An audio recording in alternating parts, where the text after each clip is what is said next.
संविधान बदलने की बात करते थे, उनको ही बदल करके श्री अवधेश प्रसाद को सांसद बनाकर दिल्ली भेजने का काम किया। इसके लिए हम आपको धन्यवाद देना चाहते हैं। आज सरकार और सत्ता में बैठे हुए लोग संविधान को बदलने की बात करते हैं, आपके आरक्षण से छेड़छाड़ करते हैं। जो बाबा साहब ने आपको हक और अधिकार दिया है उससे वंचित करना चाहते हैं। जो लोग 400 पार का नारा दे रहे थे, आपने उनको रोकने का काम किया। यह आपकी ताकत है और आज आपको समझना होगा कि आपके बच्चों को नौकरी मिले, आपके बच्चे परमानेंट नौकरी पाएं। आज बताओ क्या स्थिति है। बाबा साहेब भीमराव अम्बेडकर जी की जयंती के शुभ अवसर पर हम सबसे पहले बाबा साहब को नमन करते हैं, प्रणाम करते हैं, उनके चरणों में अपनी श्रद्धांजलि अर्पित करते हैं और आप सभी को बाबा साहब की जयंती की ढेर सारी बधाई और शुभकामनाएं देता हूं। मुझसे पहले अपनी बात को रख रहे इस वार्ड के पार्षद रोनी पासवान जी, आदरणीय छोटेलाल यादव जी, बाबूराम गौड़ जी, महिला सभा की जिले के अध्यक्ष श्रीमती सरोज यादव जी, बिंदु वाल्मीकि जी, संजय प्रताप चौधरी जी, सुनील कुमार जी, श्याम कोरी जी, पंकज जी, मंगल चौहान जी, सुशील कोरी जी और इस कमेटी के सभी सम्मानित साथी और जिन्होंने अपने गीत के माध्यम से अपनी बात को रखा, भाई सुभाष पासी बबलू जी और हमारे सामने बैठे हुए इस क्षेत्र के सभी हमारे बड़े बुजुर्ग नौजवान साथियों, हमारे घर परिवार की इज्जत आबरू, हमारी माता और बहनों, आज बाबा साहब की जयंती है। उस महामानव की जयंती है जिन्होंने हमको आपको बोलने का अधिकार दिया, लड़ने का अधिकार दिया, स्कूल जाने का अधिकार दिया, आगे बढ़ने का अधिकार दिया। आज उनकी जयंती है। इस अवसर पर यह कहना चाहता हूं, आज सरकार और सत्ता में बैठे हुए लोग संविधान को बदलने की बात करते हैं, आपके आरक्षण से छेड़छाड़ करते हैं। जो बाबा साहब ने आपको हक और अधिकार दिया है उससे वंचित करना चाहते हैं।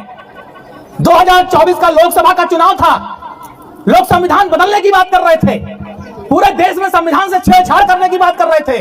हम आपको धन्यवाद देना चाहते हैं कि आप लोगों ने, जो लोग संविधान बदलने की बात करते थे, उनको ही बदल करके श्री अवधेश प्रसाद को सांसद बनाकर दिल्ली भेजने का काम किया। इसके लिए हम आपको धन्यवाद देना चाहते हैं। आप लोगों ने, जो लोग 400 पार का नारा दे रहे थे, आपने उनको रोकने का काम किया।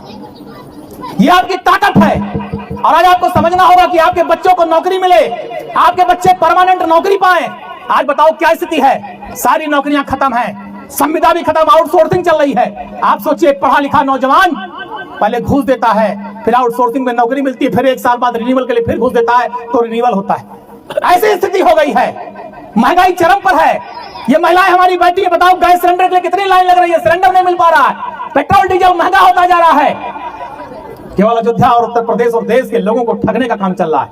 इसलिए हम आपसे कहना चाहते हैं, माताओं बहनों, आपसे कहना चाहते हैं, हमारे नेता अखिलेश यादव जी ने इस बात का ऐलान किया है कि अगर आपने 27 में समाजवादी पार्टी की सरकार बना दी, अपना आशीर्वाद दे दिया, तो सभी महिलाओं को 40,000 रुपया देने का काम सालाना समाजवादी पार्टी की सरकार करेगी। ये हम आपसे कहना चाहते हैं। हमारी सरकार थी, हम बहनों को 30,000 रुपया कन्या विद्या धन देते थे, लैपटॉप देते थे। आज बाबा जी ने लैपटॉप बंद कर दिया। लैपटॉप बच्चों के पढ़ने काम आता था, वो कोई कट्टा और बम नहीं था, लेकिन आज वो बंद हो गया।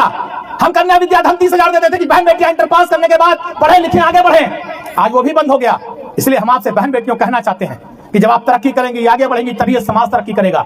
जब एक बेटी पढ़ लिख कर आगे बढ़ती है तो उसका ससुराल और मायका दोनों तरक्की करता है, कई परिवार तरक्की करते हैं। इसलिए मैं आपसे कहना चाहता हूं, बहन बेटियों, पढ़िए लिखिए, आगे बढ़िए और आने वाले समय में समाजवादी पार्टी को आशीर्वाद देकर श्री अखिलेश यादव को इस प्रदेश का मुख्यमंत्री बनाइए। और ये विश्वास रखिएगा, चाहे रोनी पासवान जी हो, चाहे हम हो, आपके बेटे और भाई हैं, आपके सहयोगी हैं। हम कभी आपके बीच में पवन पाड़े विधायक और मंत्री बनकर नहीं आए, हमेशा आपका बेटा, भाई और सेवक बनकर आया हूं।